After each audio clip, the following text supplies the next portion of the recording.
Hello and welcome back to the True Crime Comedy Podcast, Murderess Podcast. I'm your host, Sidney Smith, with my co-host, Jamie Kamaya. Thank you so much for joining us again. This is our sixth week. I think we're getting into. Or maybe it's not. They'll never know. They'll never know. They'll know because we almost did not have a recording for this week, so they'll know. But before we get into that, on this podcast, we take a look into the real life murders committed by women. But before we get there, we want to go ahead and get a little bit of business out of the way. So please, if you could, go on to Apple Podcasts. If you are an Apple Podcast user, give us 5 stars. We will forever be in your debt. We will be most appreciative, and it costs you absolutely nothing to do it. So thank you very much for doing that for us. You can leave any comment you want, but preferably something that talks about my smooth, silky tones and this other guy's voice. I've got my voice. Also, you can find us on Patreon. Become a member and get a hold of some cool bonus content and rewards. Possibly depending on the tier you choose, it could be an autographed photo of Jamie with the infamous murderer, Aaron Hernandez. So you hear all about that story of how Jamie ran into Aaron Hernandez in the middle of his killing spree. And we have that as part of the bonus content on the Patreon as well. So that is there waiting for you. And with all that out of the way, what is up, Jay? We got that stimmy, man. The stimmy came in. Yeah, man. Stimmy came in for some folks. That's nice. I'm glad. What you getting ready to do? What you gonna do with it, man? I don't know. I'm sure I'll blow it on something stupid. But you think so? Yeah. No, I got a truck that needs fixing. Maybe. I thought you getting out of that business. I thought. Yeah, but I don't know yet. I still got to fix the truck if I'm going to sell it. Can't sell a non-working truck. I mean, you could use that to maybe buy some new furniture for the new crib or something, maybe? No, probably not. No? Okay. I'll sit on the floor. That's a waste of money. Furniture. Oh, this guy. It's a waste of money. I want to talk about how you treated me when you got to my house, man. People out there need to know. I think we've been putting out there that we have a very good friendship, brotherhood even. And after I did the math, we've actually known each other longer than 10 years. And I got some new info cards that I'm going to have for people who, when they leave my comedy shows, to fill out.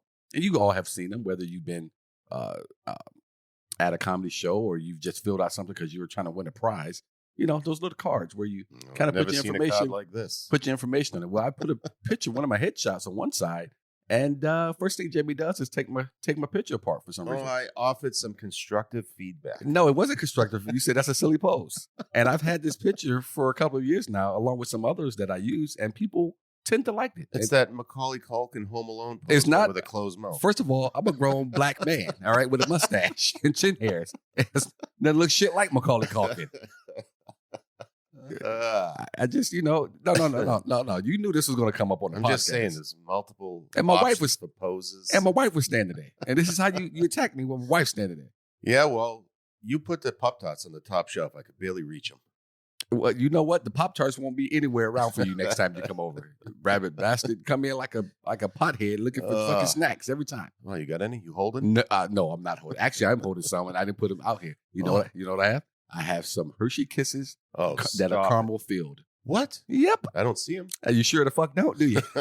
Wife brought them home, knowing I don't eat that stuff that often. She said, "You want me to put a bowl on your desk?" I said, "No." Yeah. Nope. They're not in. Nope. You don't know where they are. I don't. Yeah. I got a nose for this. I'll find them. No. You got a nose for get the hell out of here when the show's over. Treat me the way you did about my picture. It's a very nice picture. The quality of the photo is very nice. Yes. Shit all over my post, though, you asshole. So today is St. Pat's Day. That's my day. No, you don't get a day. You don't get it just because you happen to be Irish. No, seriously, what are you doing for it? Anything at all? Since it's your day? No, I think me and the lady are going out to dinner. That's about it. Out to dinner? Are you going to go have a traditional St. Patrick's Day meal or something? Irish meal? No, I'm sure we'll get sushi or something like that. Way to celebrate. What are we going to go get? A potato? Way to bring it in. Some corned beef or something. Not corned beef. What am I thinking of here? Not corned beef. I can't afford the salt. This is true. There's a lot of sodium in corned beef. Especially when you're working out the same, every muscle group on the same day. You better be careful. Yeah, we're going to go out here later with some friends, with our neighbors, and I think we're going to meet with a couple other friends and just kind of Uber it around for some Is Uber time. still a thing? Uber? Yeah. Yeah. Oh, I don't know if they dial that back with all the COVID. Uber and Lyft is still around. I mean, I'll get into some other parts with the Uber, but I wanted to talk about the last time that you and I ever spent St. Pat's Day together. You remember that? Was it at Padre Murphy's? Padre Murphy's, and you were in, as you usually are, in between going to pick up the kid or something and something else you had to do. So you could only come out and drink quickly. But I got there. You did get there, but I normally like to do Irish car bombs one time a year, and that's on St. Pat's Day, and that's normally towards the end of my time of enjoying the day. I think I did 2 or 3 with you in the middle of the afternoon. I was so drunk. You left. You're like, "You all right?" I'm like, "Yeah." And you left, and it just hit me like a wave. That sounds like me. I could not walk. I barely made it out to get into a cab. I think I actually took a cab then, because they were just out there waiting. I probably should have. And you're a bigger guy than me, so I don't know. Yeah. And you ate a fat joke because I'm like an inch shorter than you. So well, at least I have more blood in my body. And you ate as well. I didn't eat lunch with you because I don't like to eat and drink. Oh, I see. Alcohol gives me way worse munchies than pot ever did. Really? Hell yeah, alcohol. Oh God, I just want to stuff my face. I've never ever had the feeling that I need to eat. I hate eating and drinking at the same time, especially when I'm out. If I'm home, then probably not so much. But I don't know why. It's just a thing for me. It's always been a thing for me. I do not like to eat and drink when I'm out in public. Oh, bring on the food, man. I know you ate. You inhaled a corned beef sandwich, some chips, and 2 or 3 car bombs along with the beers we drank. Oh, car bombs! I don't even. That's probably the last time I had hot alcohol. I like Irish car bombs, but only on St. Pat's Day and only when I'm headed out because for some reason they black me out, and I lost a lot of time that day. The one thing I remember was just really trying to concentrate when I was in the cab because I didn't want the cab driver to take advantage of me and drive me all around the fucking city and then drop me off at home and try to charge me this enormous rate. Oh, yeah. So they'll do that once in a while. Yeah. So I really concentrated on staying awake and watching where he was going. I'm navigating this as well. I'm watching your turns. This was a cab. Wasn't even with the Ubers back then. No, but you can still navigate your own turns. Yeah, yeah. So why are you going left? That's a right, buddy. I did. And he stopped at one red light, and I remember swinging open the door and puking. Right. And so I said, man, this is the last time I've ever gotten drunk because I didn't get drunk with anyone at my wedding. So that was the last time I ever got drunk with you, I think.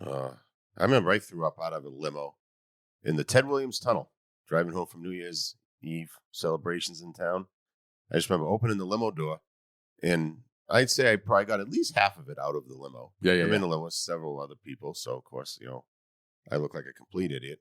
And I get home, and my wife at the time, she goes into my pocket to tip the guy.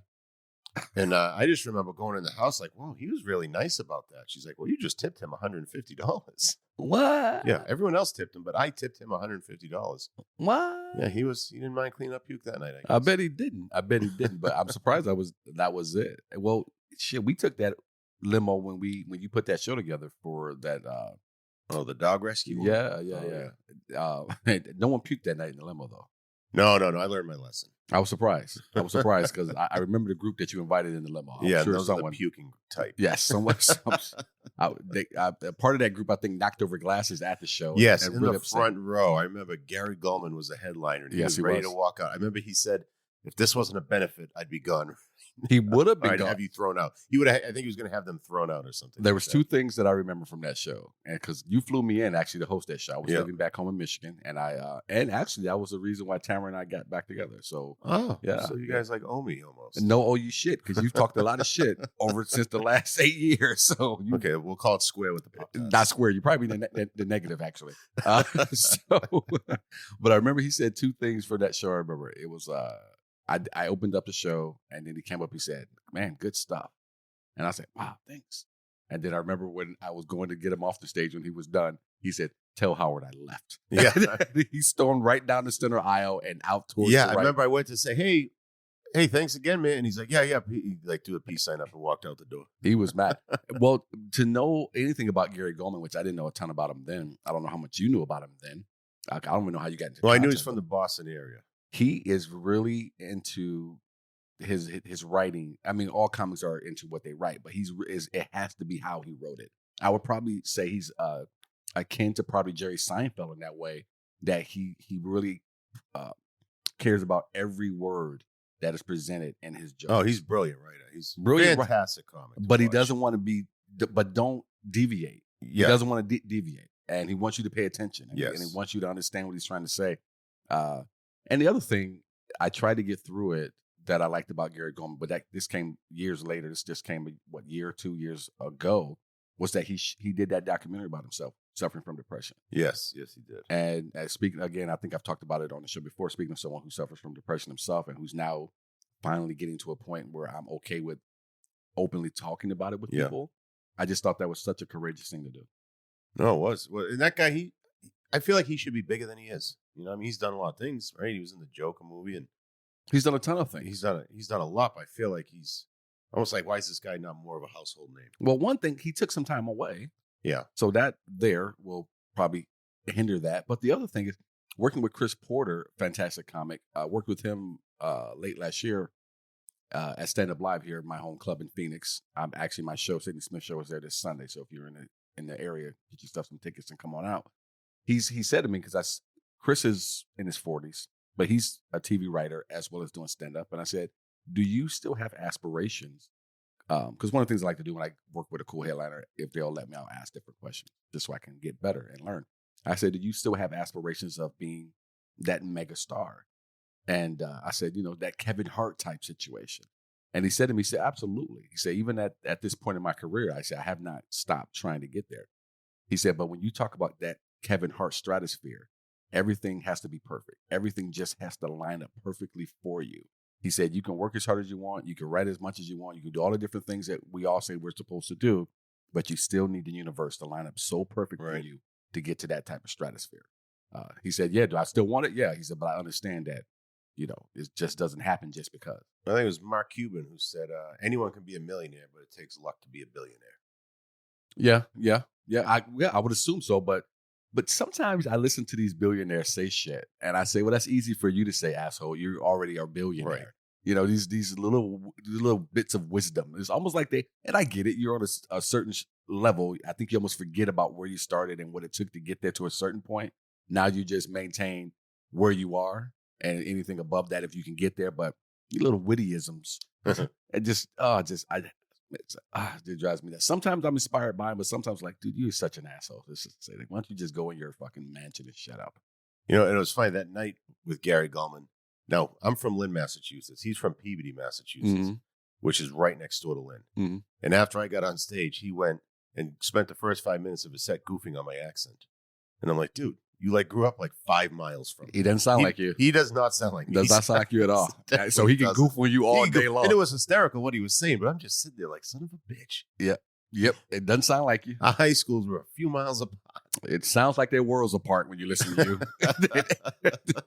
I sound more like Boston than he does. You and your ex. I'm always fascinated by the fact you guys have been here for years and somehow have maintained that accent. Well, it changes if you come as a kid, but if you come as an adult, I mean, I was 35 when I got here. Yeah, but still, there are people who come here as adults and the accents kind of go away. Not you and shit. It's almost like you're daring anyone to pull it away from. Don't you even think about taking away my personality. Now, what was that? Boston by way of Mississippi? What the hell was that? That was a Brady Bunch reference. I know, but the way you sound, what was that? Oh no, not Brady Bunch. Was it Alfalfa? Wasn't then he? How did you go from Brady Bunch to Alfalfa? That's a Little Rascal. I can't remember. I'm confusing my. You can't confuse it. There wasn't one black character on the Brady Bunch. Not one. No, you're right. You know something? You're right. I know I'm right. I've watched the Brady Bunch my entire life, and partially because I thought Marsha was kind of cute, and the other was I was hoping the black kid was going to walk through that door, and he never did. I was like, where do they live? That there's no black people. I always thought that the Jetsons was just some white man's fantasy of what the future would look like if they were able to figure out a way to get rid of all black people, because you never saw one. We must have been down underneath the cars that flew around. We're all still driving Cadillacs and Lincolns. All the white folks are flying above our heads. Nothing wrong with a Cadillac. I know it's a lot of your people's driving Cadillacs. So I'm with you. What'd you do last weekend? Oh, fuck, I have no idea. Will you get your head out of your ass and get in this conversation? We're supposed to be bantering, buddy. You stumped me. I don't know what I did. I don't know. You know why? We went to Castles and Coasters. Who goes to why? Well, what can you ride? I didn't ride anything, but my son and my girlfriend's grandkids, they Does Jack like that kind of thing? yeah. I mean, the race cars, like go karts and stuff like that. He rode, and there's a roller coaster that goes upside down. You're making good money if you got go kart money. Well, I don't own a go kart, but I want a go kart, but I can't fix shit. So I know, but to be able to even ride those rides, that's good. You're making good. It was $38 to get in for him. Gee. And I didn't. We didn't pay to get in for the adults. I mean, I'm not riding anything. So I've never been to Castle and Coaster. So is it kind of like a state fair in that way, where you pay when you come in? They give you a wristband to ride rides. Yeah, they give you a wristband. Like I got a band that allowed me to go in, but I didn't have the right colors on the band to be able to ride rides. So my kid had that. But you just go in. It's not that big. It's congested and it hasn't been open for that long. So it was packed. Yeah, I've driven it or passed it a million times, but I've never been in there at all. I'm surprised to see that you were there. No, I mean, there aren't that many rides. It's the lines. So the lines are long. Any ride you want to get on, you're waiting a long time. Hour? Probably an hour. And a couple, like the roller coaster was probably an hour. They don't sell beer. Why? That's what I said. Ever or just during COVID? No, I don't know.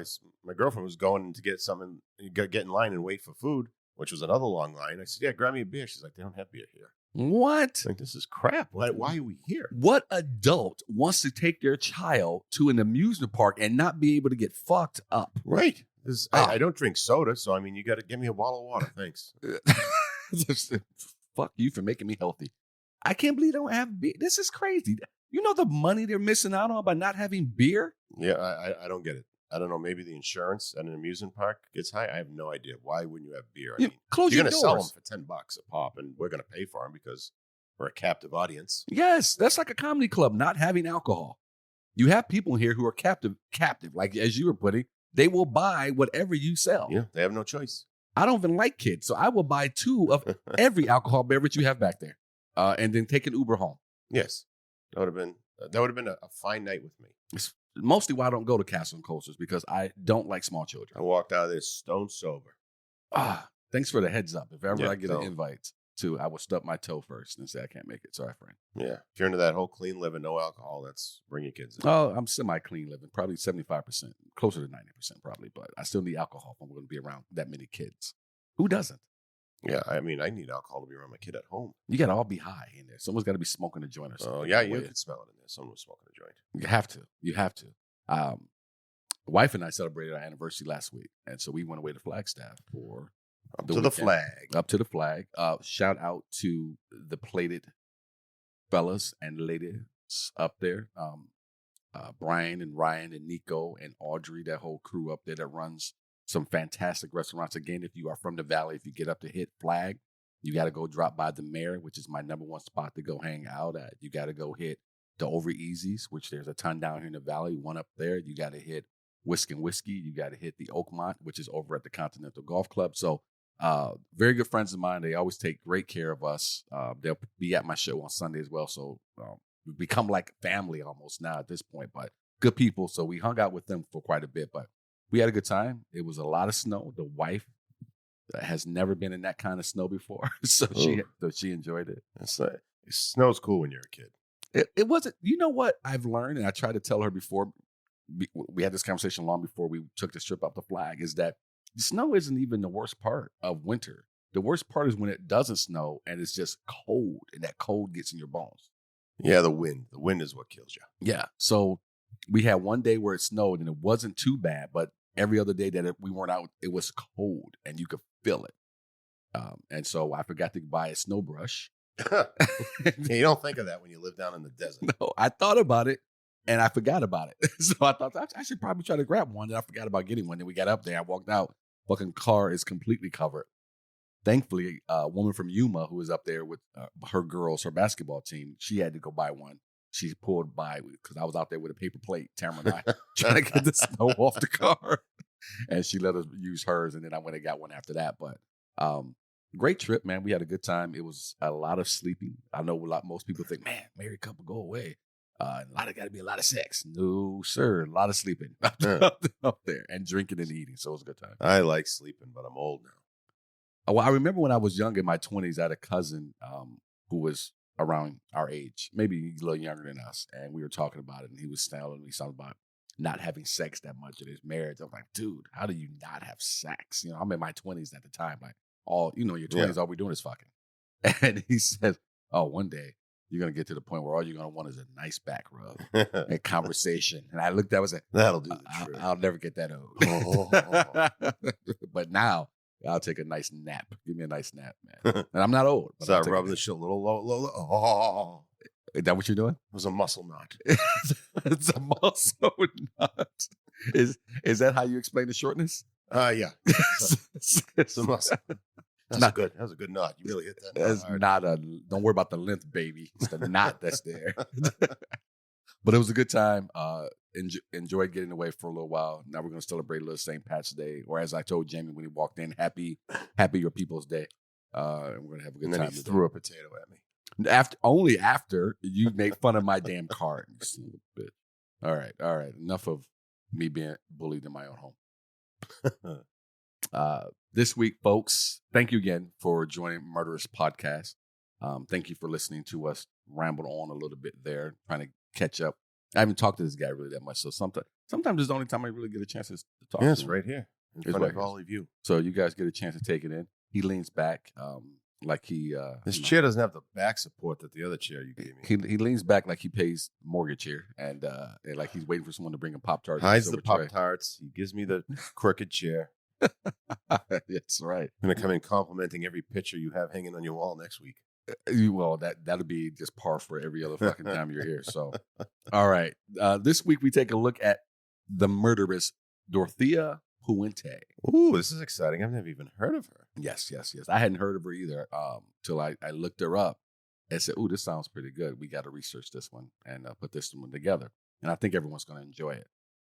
Little note here, I didn't let Jamie take even peek at this one. So I have no idea. He's hearing it fresh, just like the audience is hearing it fresh. So this is his first chance. And partly is because if there's a word in here I screw up, I don't need him trying to make fun of me like he did, a week ago, 2 weeks ago. That was just embarrassing. Well, I mean, my education will probably cue me off here that something was mispronounced. Your education was. Right. I talked to my little brother Vincent yesterday. We talked about a ton of different shit, and we talked about he's finally getting a chance to dig into the murders. He was 2.5 episodes in, and he said he loves it. He said his favorite part is the episode where I cannot pronounce so many different words. Say the word. Say the word. He specifically pointed out. He said you're definitely saying it with like an H. I don't know where you get this H. The word is Medellin. Yes, now you got it. That's what I was saying it before. No, you were saying Medellin. You know what? You guys got real problems. So, all right. She was born on January 9th, 1929. Holy Christ, this is an old one. Oh, she's old. As Dorothea Helen Gray in Redlands, California, to Trudy Mae Yates and Jesse James Gray. Those names, man. Trudy Mae. Country. Huh. and Jesse James. Country. Not his real name, was it? Hey man, as far as I know, he's not the subject. Otherwise, so I'm not really sure. But country. Her parents worked as cotton pickers. I was just about to say they're white, and then you threw the curveball. They are white. No. Yes.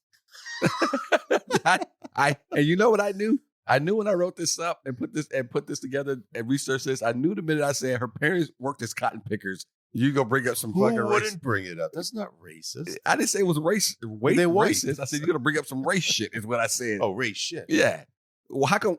White people were cotton pickers and sharecroppers as well back in the day. This isn't about. I've never heard of her, so I got to take your who word you for think it. picked the cotton when slavery was over. All right. I just figured they got a check now. I don't know. They got a check now. This about a bitch. I have no idea. I know you don't, but I thought your education would clue you in. We didn't cover Miss Gray in the education. It's just bragging about that education, cluing you in on things. What? They were white? Yes, slavery was over. Yes.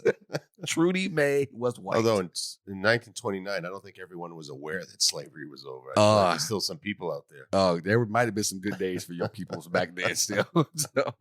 So her parents worked as cotton pickers. Her father died of tuberculosis when she was 8 years old in 1937. Her mother died in a motorcycle accident in 1938. Young. Yeah. She was sent to an orphanage until relatives from Fresno, California took her in. In later life, she lied about her childhood, saying that she was one of 3 children who were all born and raised in Mexico. Now, I looked for why she would lie. Couldn't really find anything. That felt like a weird lie to me. Yeah. Just that this is what happened. But maybe it's just a tale of what would later come. In 1945, she was married for the first time at the age of 16. Whoa. To a soldier named Fred McFall, who had just returned from the Pacific Theater. But her husband died of a heart attack within 2 years. Dorothea, folks, would send their daughter to live with relatives in Sacramento at some point. Dorothea became pregnant again in 1948, but suffered a miscarriage. Now, remember earlier, just a couple of seconds ago, I said her husband had died. Actually, in 1948, McFall had left her. Humiliated at being abandoned, Dorothea would lie about this marriage and claim that her husband died of a heart attack within days of their union. But he just split? He just split. So, I mean, again, think these are just things to come. Again, I don't know why she began lying about her upbringing, but we can see why he split, though. She's obviously got some issues. Did you cook dinner? Yes, I did. Where's it at? I think you're lying. Why are you lying all the time, Dorothea? She tried to force checks, but she was eventually caught and sentenced to a year in jail. She was paroled after 6 months. Soon after her release, she was impregnated by a man she barely knew and gave birth to a daughter whom she gave up for adoption. In 1952, she married a Swede named Axel Johansson. You made that up. It says it. Axel Johansson. Why's that name so funny to you? I don't know. It's just it sounds like it's stereotypical. The Swedish name. You think he was a cotton picker? Axel Johansson. No. Your accents are horrible. How do you know? And you just did. Let me hear your Swedish accent. That was horrible. And whatever that Mississippi by way of Boston accent you did. I was trying to imitate alfalfa, but it didn't. It wasn't even close. Yeah. That was close for me. You're sensitive today. No. I'm not. No, you after you get butthurt over a picture. Come on. Hey, in 1952, we're not going to talk about that again. I'm just trying to get comfortable in this chair. Oh, you're killing me over here. In 1952, she married a Swede named Axel Johansson and had a turbulent 14-year marriage. In 1960, she was arrested for owning and managing a brothel and was sentenced to 90 days in the Sacramento County Jail. It's bullshit. You shouldn't go to jail for that. Providing a safe environment. You got a business plan you're putting together? You got to go a state over, 2 states over, actually. Or 1 state, sorry. After her release, she was arrested again, this time for vagrancy, and sentenced to another 90 days in jail. What is vagrancy? Is that like homelessness? I think pretty much just, yeah. You're a lieabout. Yeah. A lieabout.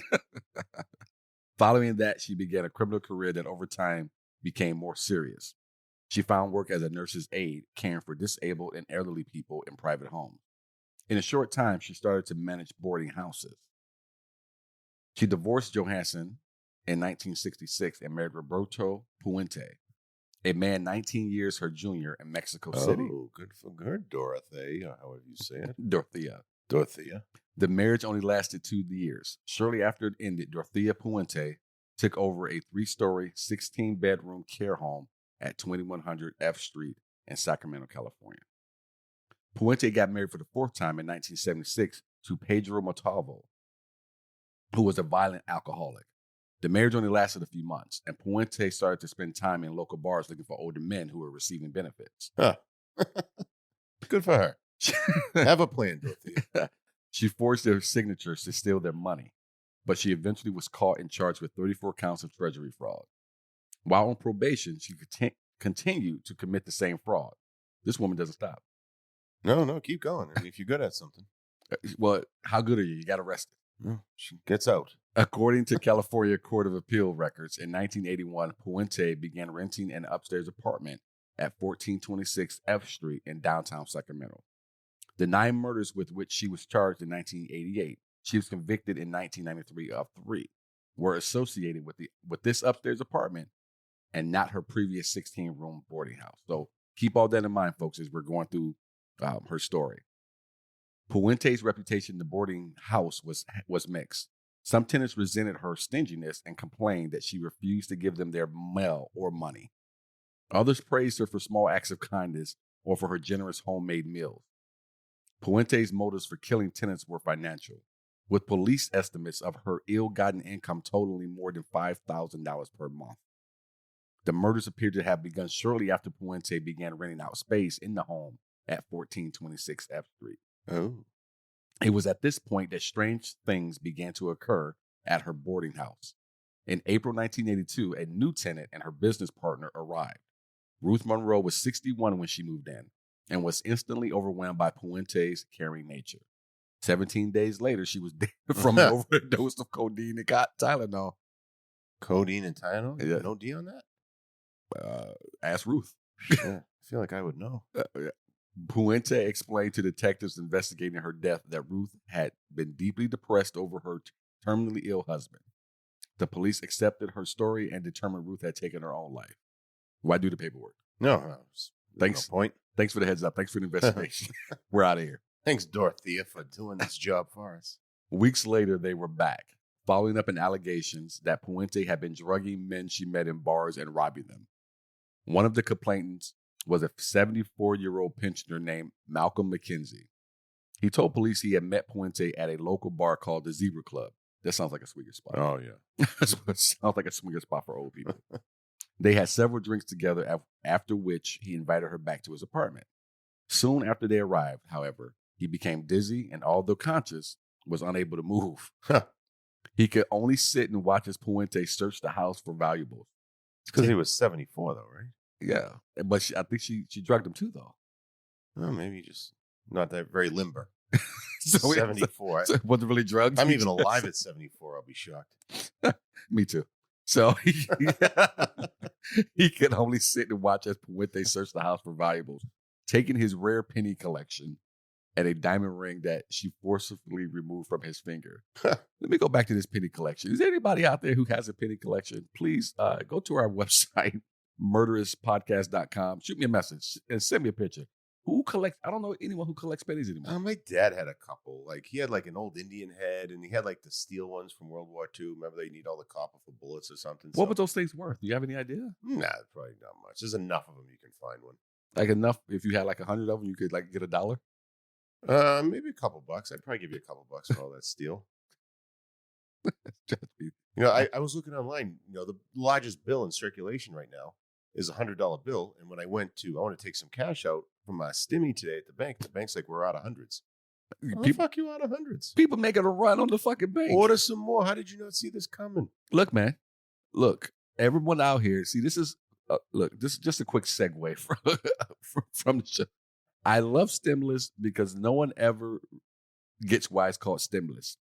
It's called stimulus because they know as soon as they give it to you, you're gonna go out and spend it. So the banks are out on the hundreds, man. Well, I just didn't want a wall full of 20s. You're a baller now? Well, no, but it takes up. I mean, they need to bring back the $500 bill. That's what I think. No, they don't. What do you need a $500 bill for? I found one online. It's an actual $500 bill, legal tender, but it's like $1,300. I bet, because what do you need a $500 bill for, though? Well, just because you don't have to carry all those bills around. What are you, Mark Cuban? Carrying 500. Imagine slapping that down at the club. Hey, you got change for $1,300. Just slide the 500 across. Can you break 1,000? What club are you going to when you're slapping any money down? A club. Oh, Jesus Christ! It barely get you out of bed. My cheap ass doesn't go to those. Pretty clubs. sure you put those clothes on right over your pajamas before you came over here. Well, I sleep in my birthday suit, so yeah. Yeesh.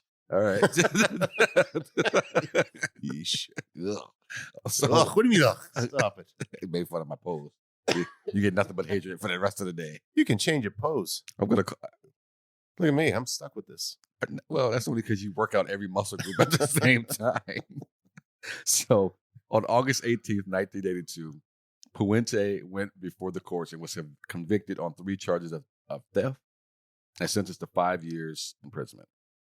In a surprising decision, however, Judge Roger Warren refused to take into account other similar charges that had been made against her, a decision which almost certainly saved her from a much longer jail term. These judges in these cases sometimes, what do you like to cut her jib? What do you mean? You're just not gonna take those into account. Nah.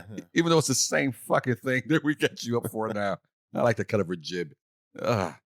Dorothea Puente was no stranger to prison and quickly adapted herself to the regimen of Sacramento County. She was a talker who constantly regaled the other inmates with stories of her exploits and achievements. On one occasion, she broke the unspoken rule of life inside by telling a guard who was responsible for an attack on a fellow prisoner. Snitches. An error of judgment that earned her a savage beating. See, the problem, she didn't have eyes. If she ever had seen an episode of Oz, she would knew you keep your mouth shut. You know, I've never seen Oz, and I've never been to jail, and I know you don't talk shit. You've never seen an episode of Oz? I've seen little bits of it. I don't really. People, are you hearing this? What is? How do you? I didn't have HBO back then. That's an HBO show, right? Oz still exists now. You can see it now. Yes, it's an HBO show. Nah, that's probably not going to happen. Did you see an episode of The Sopranos? I've seen the last 2 seasons.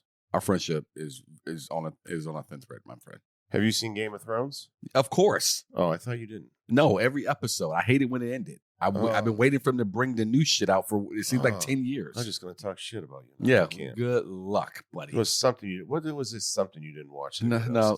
You're hoping that I'm as awful as you are. That's what you're hoping for. Well, no, I get into these shows late. I'm great, and you just have to deal with it. I know Chuck Zito was in Oz. I remember an episode I saw him in it. Of all things to mention about Oz, Chuck Zito.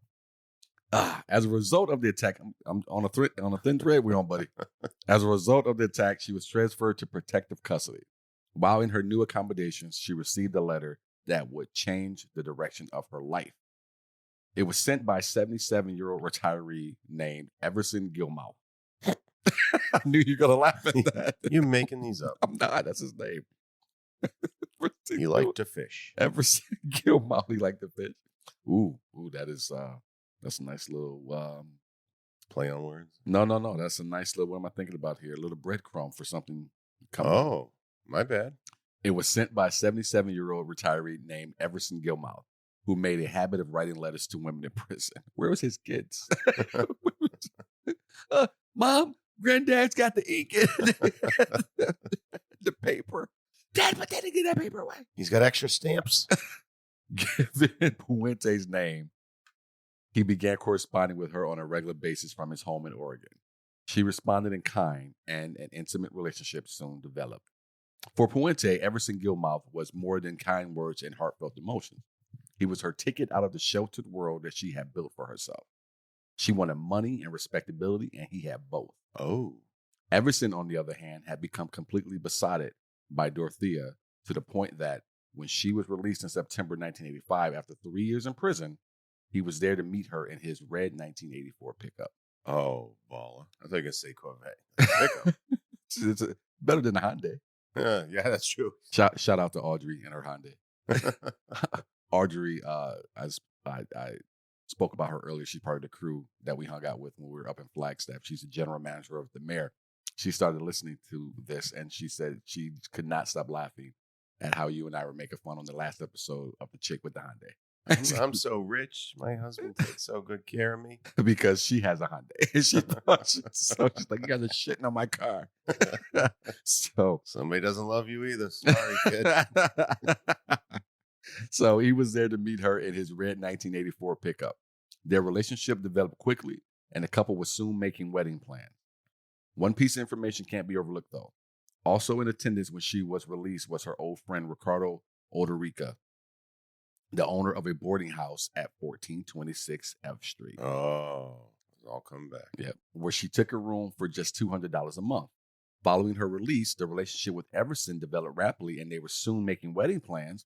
She found him undemanding as a lover. Of course, he's 77 years old, and more than willing to do her bidding. Of course, he's 77 years old. So he opened a bank account in both their names, and soon after, she offered Odorica $600 a month to rent the whole house. Her dream of running her own boarding house had become a reality. Again, as Jamie just mentioned, don't forget that this address, folks. Don't forget it came up earlier, and it comes all back around again. No, it's 77. You probably could just use some tongue, right? I mean, at that age, it's hanging out of your mouth anyways, isn't it? It's hanging out your mouth because you don't have any muscles to work it. Well, there you go. If you can pull it back in, rub yourself across the face. It's got fucking flies just sitting on it. What are you talking about? Swat him in the face with a fly. Oh. Is that jelly on your face? That's my tongue. In November 1985, Dorothea Puente hired a local handyman, Ismael Flores, to put up some. It does sound like I'm making these up. Ismael Flores to put up some wood paneling in her house.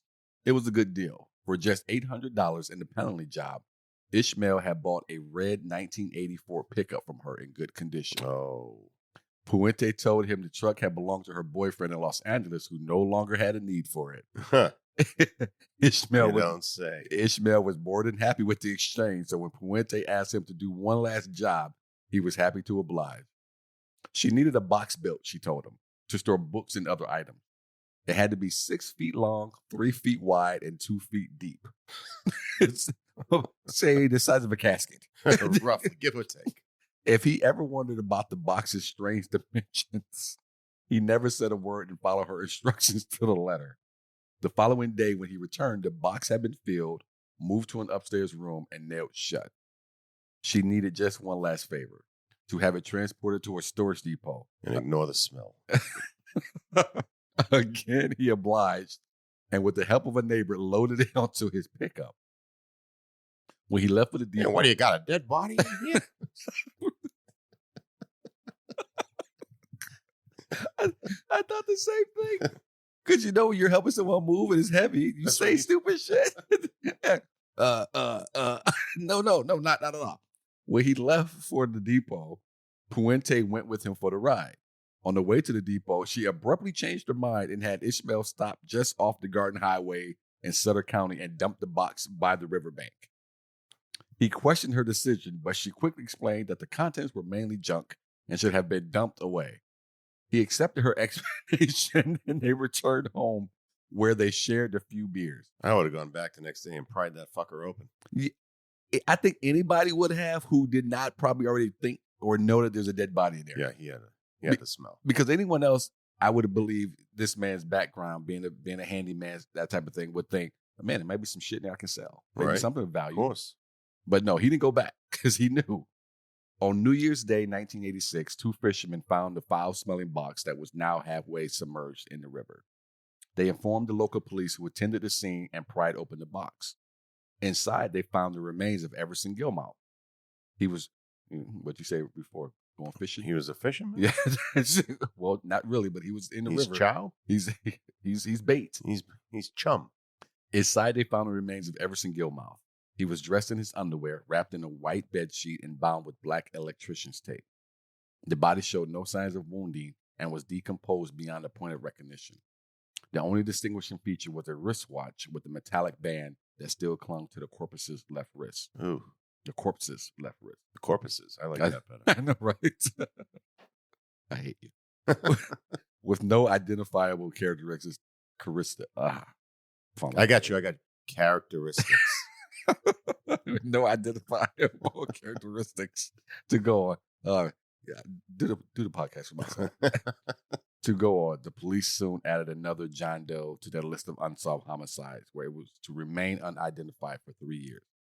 With Gilmouth gone, Dorothea continued to collect his pension and wrote letters to his family, explaining away his absence and lack of contact as being due to ill health. Undaunted, Puente expanded her operation and took on 40 new tenants who were mostly drunks and drug addicts. Which is so clever here. Those people don't have money, though. Listen to this. Puente expanded her operation, took on 40 new tenants who were mostly drunks and drug addicts. She was earning good money, but she was also squandering most of it on her lavish lifestyle and went back to cruising bars looking for new customers. With her house full of paying guests, she devised a plan whereby she collected all the mail and opened it before the tenants saw it. She would give them each a small amount to spend, which normally lasted as far as the nearest bar.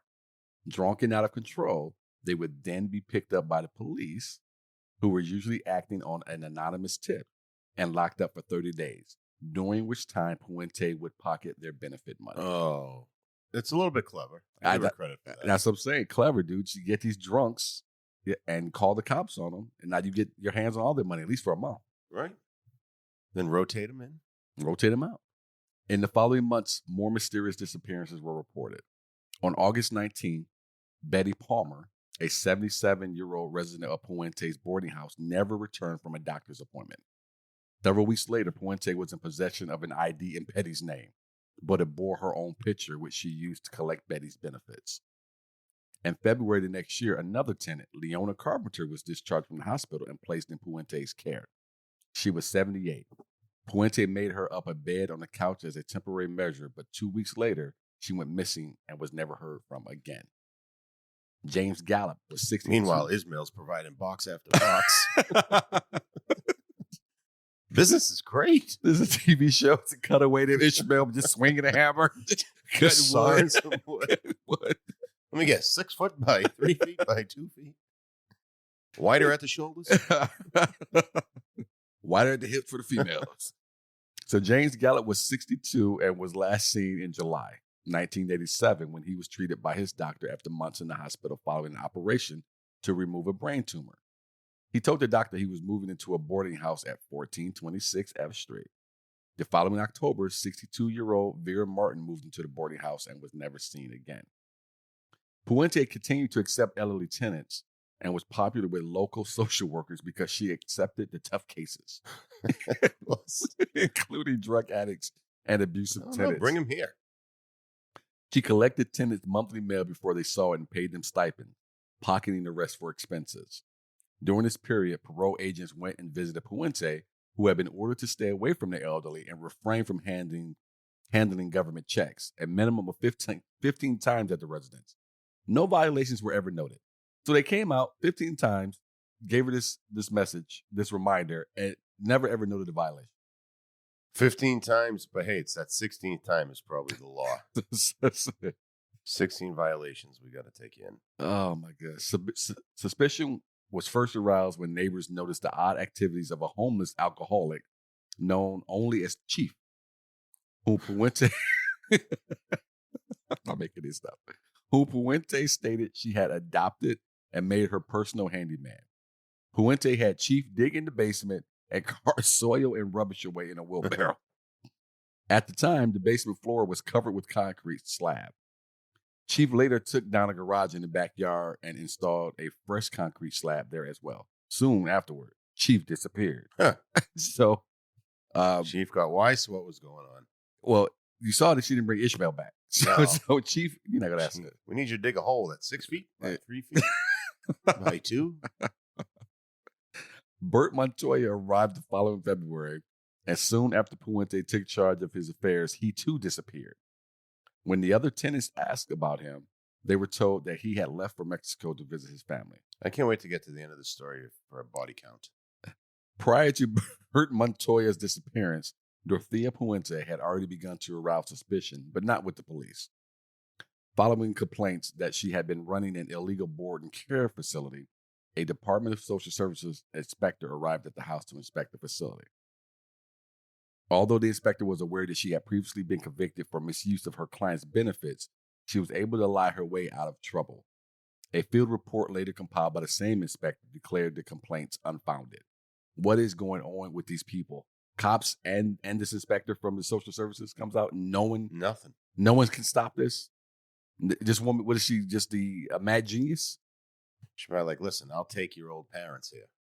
You look the other way. But they say, when you murder people, a group of people that no one cares about, you get away with shit.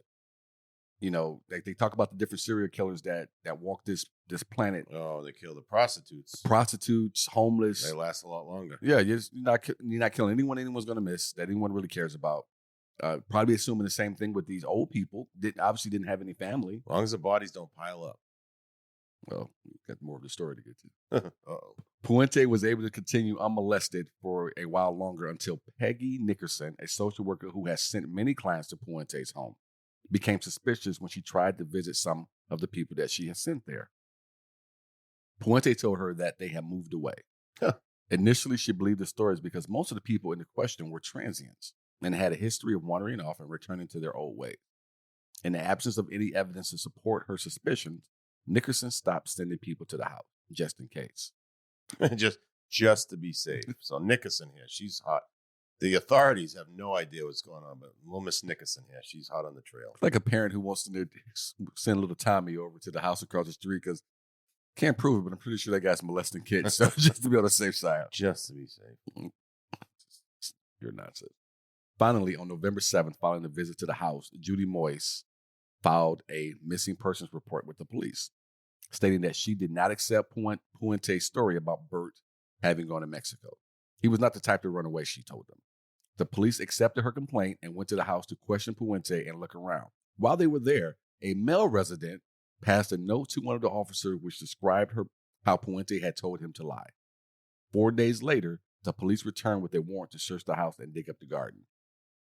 Over the following days, 7 bodies, including Bert Montoya's, were unearthed.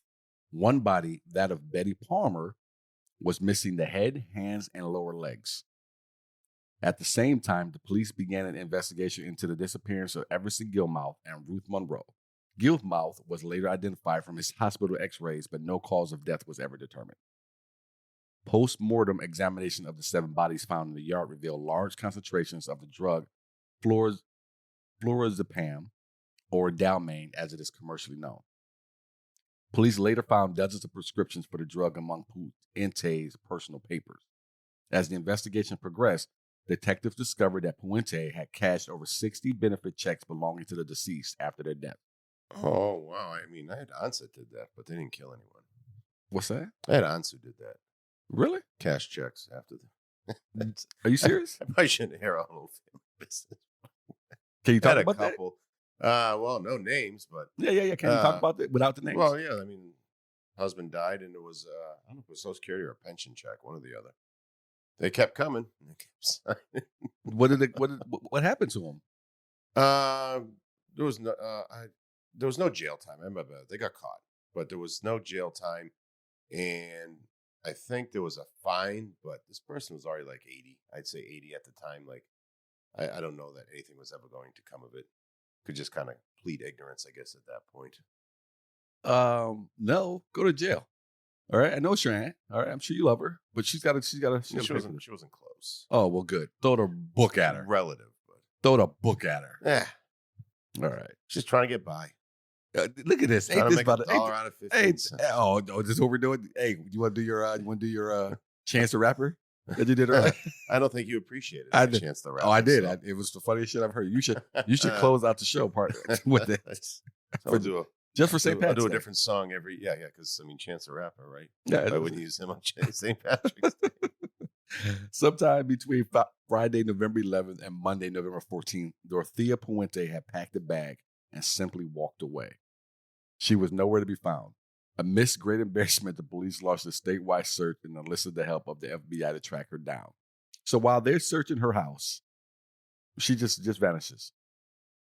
They just let her walk away. I should say vanish. She just walked away. She just left. Packed a bag. The bag and left. So not my bodies. They bring the FBI in, not my bodies. And they go out and they search airports, bus depots, and railway stations were checked without result. She was later found to have laid the false trail by booking the flight to L.A. in her own name and never taking the flight. As a result, the police discounted Los Angeles as a possible destination, another decision that would come to cause them added embarrassment. While the police struggled to right their wrongs and appease a disbelieving public, Dorothea Puente was safely ensconced in room 31 of the Royal Viking Hotel in downtown Los Angeles. Oh. So she was actually there, and they assumed she wasn't because she never jumped on the flight that she had booked for herself. So they just said, fuck it, she's not there. Psych. I guess we'll never know. Having booked under the name of Dorothea Johansson, she kept a low profile and stayed in her room watching TV, only venturing out for meals. Several days after her arrival, however, she became restless and took a cab to a bar, just 2 miles from her hotel. Old habits die hard. That's what the cops count on. Hey, if you're out there on the run right now and you listen to us, stay where you are because the cops are just waiting for you to get restless and leave your hotel room. I'd say this is the majority of our listening audience. Yes. Stay under that bed. Don't come out of that closet. I know you like I know me. So wearing makeup and dressed in her best clothes, Puente looked out of place in the seedy bar. But she soon came to the attention of one of his patrons, a sad and lonely man named Charles Wilgus. The pair soon struck up a conversation during which Puente introduced herself as Donna Johansson. The conversation continued, and Donna weaved her usual magic to the point that when she complained that her shoe heels were worn down from walking around town, Wilgus took them to a repair shop across the street from the bar to have them repaired.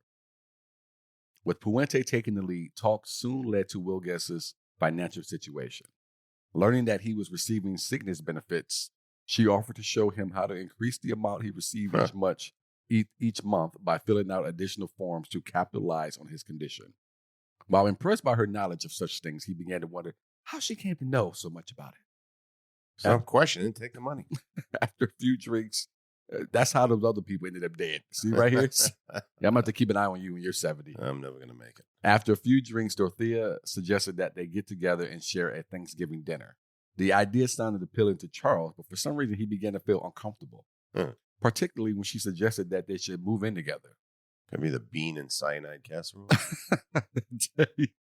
They talked for hours until Charles was able to excuse himself with the promise of taking her shopping the next day. He returned to his apartment but was unable to relax as something continually gnawed at his brain. It was only then, when he switched on the television, that he realized where his bad feeling had originated. Donna was the woman he had seen on television that morning, the woman who was wanted in Sacramento on suspicion of multiple murder. Reluctant to call the police, he called the CBS News Service instead and spoke to the assignment editor, Gene Silver. How much for this story? That's what he's doing. Oh, my gosh. This woman has had such great luck to be able to. She chose the right people. Silver, a veteran newsman, listened patiently to Wilgus's story before suggesting that he watch a news broadcast to see if the woman he met was actually Puente. Charles did so, but was no wiser as the broadcast failed to show any photos.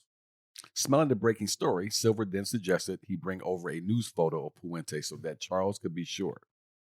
Sometime later, Charles sat staring at the image that Silver had supplied, but was still unsure.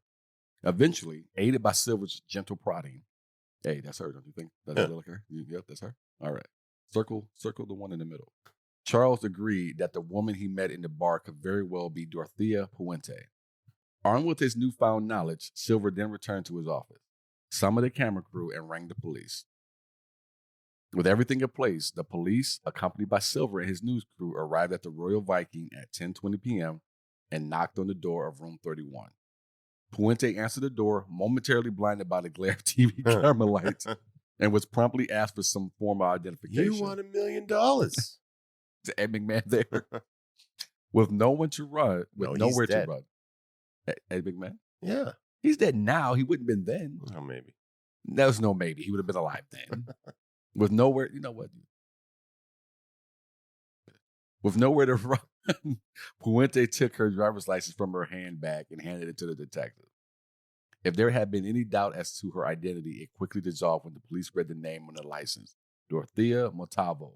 The address, 1426 F Street. Sacramento. Within hours, Puente was whisked away to the airport where she was placed on a Lear jet, chartered for the purpose by KCRA-TV and the Sacramento Bee, and returned to Sacramento. During the journey, she told a reporter, I cashed the checks, yes, but I never killed anyone. I used to be a good person once. Huh. Long time. Did she get a TV credit for being on the news? TV. We're all looking for that credit. She was later booked in Sacramento County Jail, where she property was found to include an envelope containing $3,042.55. Later the same morning, she was. That's her stimmy. That's her stimmy came in. Stimmy. I can't wait till everybody spends their stimmy so I can stop to listen to people and their stimmy. Later the same morning, she was led into court where she met with two court-appointed attorneys, Peter Vlaughton and Kevin Climo. 7 minutes later, she was arraigned without bail on one account of murder, that of Bert Montoya. While Puente languished in jail, the police continued the long and grueling process of identifying remains and processing evidence. Finally, after months of preparation, the prosecution was ready, and the pre-trial hearings began on April 25th, 1990. See, he would have still been alive. Yeah, you're right. Media and members of the public alike converged on the Sacramento courthouse to take part in one of the most intriguing trials in the state's history. Standing before Judge Gail H., and I'm sorry there, Your Honor, but I'm going to just screw this name up. Standing before Judge Gail H. Ohanessian, the prosecution team launched their case. That's not how you say it. How do you say it? I have no idea. I know That's you. not it. I know you don't. You could be spot on. I don't know. The prosecution team launched their case, intent on portraying Dorothea Puente as a greedy, manipulating, and cold-blooded killer whose sole reason for opening her boarding house was to do away with her clients as a means of claiming their rightful benefits as her own. In response, the defense countered with the assertion that the trial become a media event and as such was a threat to Puente's right to a fair trial. They also asked for a change of venue based on the same premise. Where'd you want this trial? Up in Mars? Where'd you want to change of venue? 2 days of legal arguments followed, during which time Judge Ohanessian sat listening patiently as both sides presented their cases. Finally, having heard enough, the judge gave her ruling. She could find no evidence that, although unique in its coverage and ensuing public interest, the trial did not violate Puente's constitutional rights to a fair trial and would go ahead as planned. Over the following days, the prosecution presented a long list of witnesses who provided damning evidence to support their case. Wouldn't they be like, oh, what about these 15 visits from authorities that, right, nothing happened? I would imagine that Is that going to come up? Came up somewhere. In response, the defense set out to prove that their client was a victim of circumstance and proceeded to imply that the so-called victims, their quotes, not mine, had all died from natural causes, and Puente, afraid that she may be held responsible because they died in her care, buried them in her garden. What a defense. It's mulch. What a defense. Great fertilizer. To support These their perennials are really taking off. Ashes to ashes, dust to dust. To support their case, they called upon a battery of supportive witnesses who attested to Puente's charitable nature and good works. This was followed by a string of psychologists who had spent countless hours interviewing Puente in her cell. They gave evidence about her troubled childhood and lack of love and understanding, which, they believed, contributed to her obnoxious levels of stress. Her obvious levels of stress. Stress is so obnoxious. I wanted to be obnoxious because this whole fucking line of contributed to her obvious levels of stress, which in turn affected her judgment. God, I was complaining. So obnoxious. You know how I am about people who are stressed out. You find you as complainers. The defense countered and gave evidence that Puente had never been anything other than sane during any period of her life, and proceeded to press home their case that Dorothea Puente was motivated by just one thing: greed. Money. Get it. Money. Get your paper. On June 19, 1990, Judge Ohanessian gave her ruling. So he's Irish? Ooh, St. Pat's. Yeah, it could be. I don't see an apostrophe in here, but that's all right. We're going to put it in. Honorary apostrophe today. An honorary. Hennison. You're an honorary apostrophe. What does that mean exactly? Your Honor. Gave her ruling. Dorothea Puente would stand trial on 9 counts of murder. Months of delays followed until on February 9th, 1993, the trial opened before Judge Michael Verga.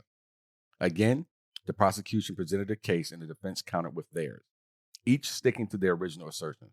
Over the following months, the trial dragged on through one delay after another until finally, on July 15, 1993, having heard 153 witnesses present 3,500 pages of evidence, the jury retired to consider their verdict, further pressured by the knowledge that the prosecution was seeking the death penalty. Oh, that is a lot of people. Gotta be certain. If I'm in that jury, I'm tapping out.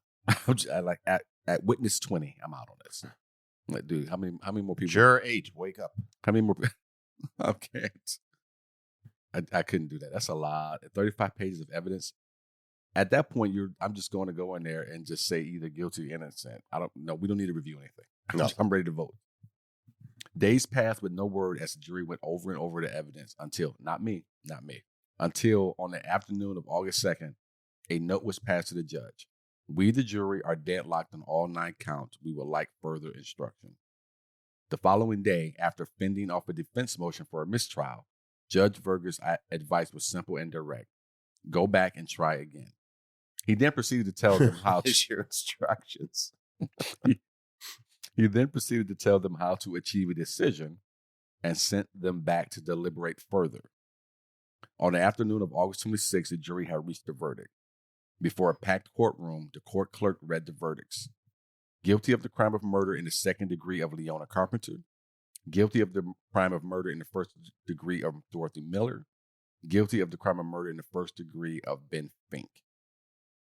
Also added was an allegation under special circumstances that found Dorothea Puente had committed multiple murder. After several days of deliberations, the jury was deadlocked 7-5 for life. The judge, Michael Verga, declared a mistrial when the jury said further deliberations would not change their mind. Under the law, Puente received life without the possibility of parole. She was incarcerated at Central California Women's Facility in Chowchilla. Was it Chochilla? Chinchilla? No. Madera County, California. For the rest of her life, she maintained her innocence and insisted all her tenants had died of natural causes. She died on March 27, 2011 in a prison in California at the age of 82 from natural causes. Yeah, so she had a good run, 82. So she actually died from natural causes. Yeah, she's the only one. I think someone should have slipped or something while she was in there. In California, they dismiss they don't put you to death anyways, even if you get the death penalty, don't they? I don't know when they those all? I don't know when they changed that. So if they're were they still deliberating on death at this time? I'm not sure when they changed it. Because Manson was only still alive because it's true. Was he in California? Yeah. Yeah, makes sense. So that's the only reason he was still alive because of that, because they changed that law. So a few fun facts, if you can have those for a murderer. Oh. Dorothea Puente appeared in the criminal documentary Crime Stories on the Discovery Channel, the Biography Channel, and History Television. In 1998, she began corresponding with Shane Bugbee. He's another Wikipedia, another IMDb page. She's got more credits than you and I both. Killing us. In 1998, she began corresponding with Shane Bugbee, who conducted an extensive interview with her over the course of several years. She began sending him various recipes. And in 2004, Cooking with a Serial Killer was released. It included a lengthy interview, almost 50 recipes, and various pieces of prison art sent to Bugbee by the convicted murderers. I've been Sidney Smith, and this has been Jamie Meyer. It has been. From Sidney Smith Creative, this has been the Murderess Podcast. If you like our show, be sure to tell your friends and family. Spread the word for us, folks, if you will. Also, once again, subscribe on Apple Podcasts. Leave that 5-star rating and a nice review for us. We would be most appreciative. If you do not listen on Apple Podcasts, go ahead and subscribe on Spotify, Stitcher, or wherever you may be listening right now. Remember, you can also support the show and receive bonus content by joining our fan club by going to patreon.com/Murderess Podcast. About the story you just heard, we sourced it from Disturbed Ground by Carla Norton, Avon Books, New York, New York, Deadlier Than the Male, Stories of Female Serial Killers by Terry Manners, Pan Books, London, Murder Most Rare, The Female Serial Killer by Michael D. Keller and C.L. Keller, Wikipedia, and CrimeLibrary.com. That's a lot of sources. Hey, man. Remember, be aware of your surroundings, and we'll see you next week. Later.